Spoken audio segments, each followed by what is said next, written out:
Okay, thanks for tuning in again today. Today we're going to have a smaller station wagon compared to the Buick station wagon we had the last time.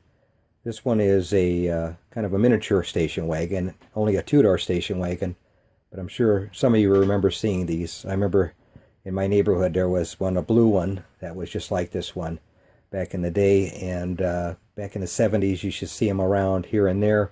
Being a Opel, it's actually Buick's brand in Europe, so weren't as many of them in America as there were in Europe, but some of you Europeans are going to remember these, seeing them around too.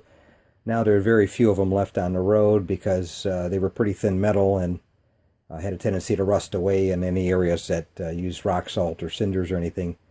But this one's a beautiful one. I recorded this one once again in Palm Springs, California, at the auto auction, and the car sold and went to a new owner, but this one was an AACA winner, champion winner, so it was a beautiful restoration and just a great car. But thanks again for tuning in. I appreciate you watching.